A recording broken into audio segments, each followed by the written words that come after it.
এই ঘরেই অসুস্থ মা, অন্ধ ভাই বোন সহ স্ত্রী সন্তানদের নিয়ে থাকেন অন্ধ রবিউল শাহ।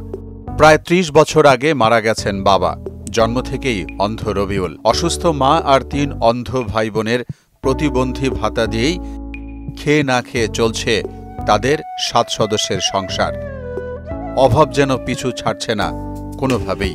বর্তমানে অন্ধ ভাই লতিফ শাহ, অন্ধ বোন সাফিয়া, স্ত্রী ও 2 সন্তান নিয়ে মানবেতর জীবনযাপন করছেন রবিউল।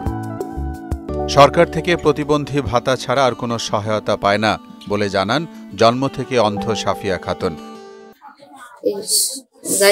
সাহায্য পাই, প্রতিবন্ধী কার্ড আছে, এই কার্ডের টাকা মাখাই দিয়ে আমার তো বিয়ে শাদী হয় নাই, আমি বেলা করে রাতে খাতে পারি না।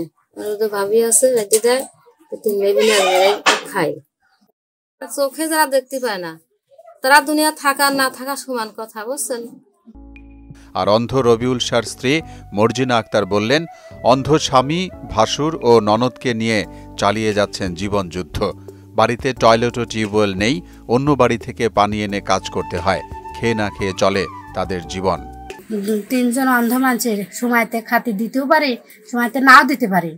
3 জন মানুষের অন্ধ মানুষের চলাফেরা কি কষ্ট, জীবন যাপন যাচ্ছে আমার। তার না পারি একদল খাবার দিবার, একদল খাবার যদি যাও দিতে পারি তার সামনে একটু সরতে পারি নে, লড়তে পারি নে, সামনে বসে থাকা লাগে। রবিউল শাহ বললেন, তাদের কোনো জায়গা জমি নেই। অন্ধ ভাই বোনের অনুদানে কোনো মতে বেঁচে আছেন তারা। চাইলেন সহযোগিতা। আমাদের আত্মীয় স্বজনের ভিতরে যে যা দেয় এটা নিয়েই আপাতত চলে দিন কাটাচ্ছে। আমরাও হয়তো কিছু দিতে পারি না, আমরাও গরিব মানুষ। এই যেভাবে চলতেছি এইভাবেই আমরা যেভাবেই চলতেছি, আমার ভাই বোনগুলো আপনারা একটু সহযোগিতা করার যদি সুযোগ থাকে তাহলে একটু সহযোগিতা করবেন। একই পরিবারে 3 জন অন্ধ বিষয়টি জানতে পেরে সহযোগিতার কথা বললেন উপজেলা নির্বাহী কর্মকর্তা। সরজমিনে গিয়ে দেখে ওদের জন্য যেটা করা সম্ভব হয় আমরা সেটা করব। 5 ভাই ও 3 বোনের মধ্যে রবিউল বাবা মায়ের 4র্থ সন্তান।